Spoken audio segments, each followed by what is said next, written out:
নমস্কাৰ, মোৰ নাম গীতা বেপাৰী। আজি ইয়াত কিহৰ আন্দোলন কৰি আছে? আমি আজি বন্ধনৰ বিষয়ে কৈ আছো। যি মামা আমাক বন্ধন মাফ কৰি দিছে, সেই মাফৰ আজি মানে তাৰ পিছৰ পৰাইতো আমাক মামাই মানে কৈছে যে আমালোকৰ কিস্তা দিব নালাগে। সেই কিস্তাখিনিৰ পৰা আমি বঞ্চিত হৈ আছো। আজি আমাৰ সেই মুকুট হোৱা বন্ধনৰ আজি এজন নহয় দুজন নহয় এনেকুৱা মহিলাৰ ঘৰত আমাৰ নোটিচ আহি আছে।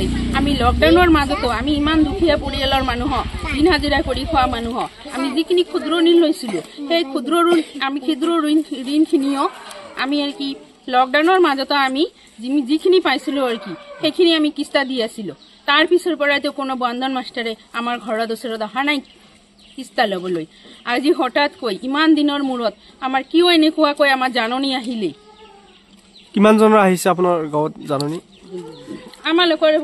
আমালোকৰ মানে চাইছে আমাৰ দুই মহিলা বাইদেউৰে আহিছে, কৃষ্ণা বাইদেউৰ আহিছে আৰু ৰেণুবালা প্ৰধানী বাইদেউৰে আহিছে।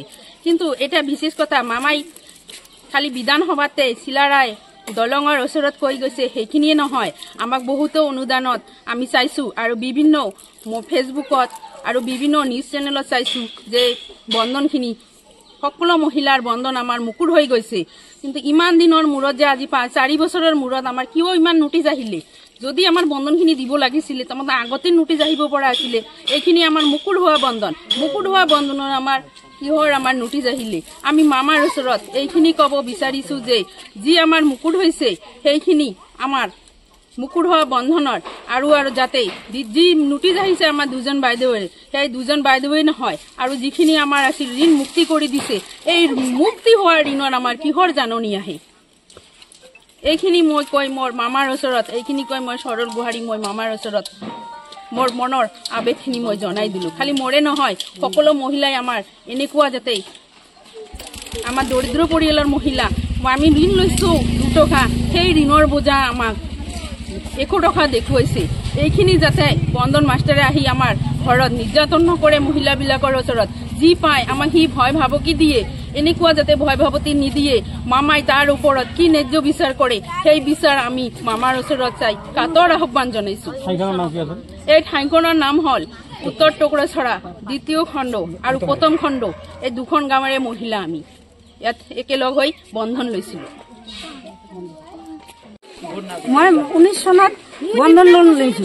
এতিয়া 6-7 বছৰ হৈ গ'ল, কিন্তু কোনোদিন আমাৰ ঘৰত আৰু কিস্তি নিবলৈ অহা নাই। কিন্তু আজি 6-7 বছৰ পিছত আহি হঠাৎ কৰি মোক এদিন ক'লে আজিহে তোমালোকৰ 1,12,000 টকা দিব লাগিব। মই এতিয়া কি কৰিম? মই এতিয়া কাম কৰি খাম, বেলেগৰ ঘৰতে কাম কৰি খাম। মই 80,000 টকা লৈছো 2 বছৰৰ কাৰণে। 2 বছৰৰ কাৰণে মই 80,000 টকা লৈছো। এতিয়া মোৰ নামতে এতিয়া নোটিচ আহিছে। এতিয়া মই 48,000 টকা ইতিমধ্যে দিয়ে আহিছো। দিয়াৰ পিছতো মোৰ নামত নোটিচ আহিছে। আজি হঠাৎ কৰিহে 6-7 বছৰ পিছত মোক কৰে জোৰে ক'লে নোটিচ দিয়াৰ পৰাই যদি এই নোটিচ মতে কিস্তিখিনি দিয়ে নাহে তেনেহ'লে আমাৰ আইনৰ ব্যৱস্থা কৰিম। মই তেতিয়াহে কি কৰি লওঁ? মই ছাৰক ক'লো, ছাৰ আমি দুখীয়া মানুহ, আমি বেলেগৰ ঘৰত কাম কৰি খোৱা মানুহ, আমি ক'ৰ পৰা আমি ইমান টকা দিম আপোনাক? মই দিব নোৱাৰিম।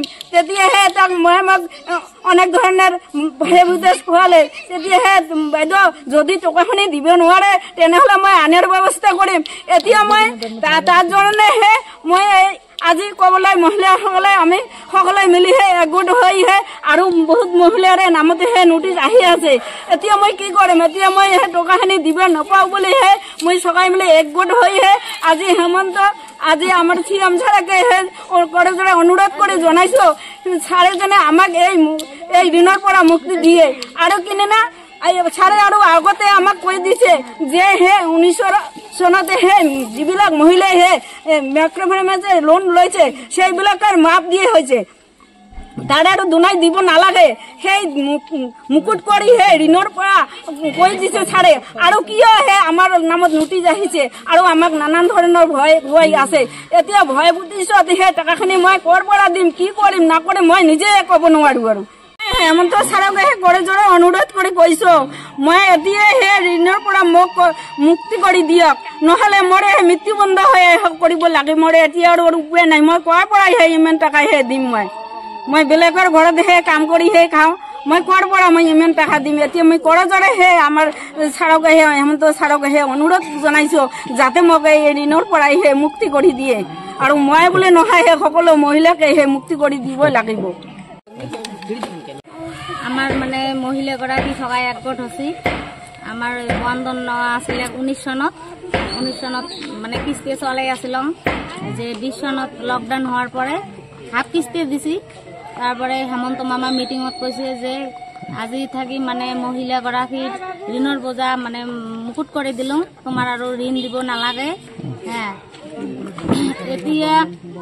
এতিয়া তো মানে 4-5 বছৰ মান হল হ্যাঁ এতিয়া যে মানে ছাৰ ঘৰে ঘৰে আহি আছে যে মানে যার 1 লাখ আসলে একটা 2 লাখ টাকা ইন্টারেস্ট হয়েছে হ্যাঁ আহি কৈছে যে তোমার বন্ধন দিবই লাগিব না হলে তোমাক মানে নোটিস আহিব আৰু পুলিশ আসিয়ে তোমাক লৈ যাব থানাত এইবুলি সবাহে মানে ভয় ভাবতি দি আছে হ্যাঁ আজি আমি মহিলা সকলে একগোট হয়েছি একগোটে মানে কবা লাগছে যে হেমন্ত মামা যাতে আমার 19 সনত লকডাউনের আগত যিবিলাক মহিলা লোন নিছে এইবিলাক আমি তো আর লোৱা নাই হ্যাঁ গতিকে আমাক মাফ কৰে দিয়ক আমি হেমন্ত ছাৰৰ ওপৰত আমাৰ মানে আকুল প্ৰাৰ্থনা আমাক যাতে মাফ কৰি দিয়ে মহিলাগৰাকী যাতে আমাৰ কাৰো মানে ক্ষয়ক্ষতি না হয়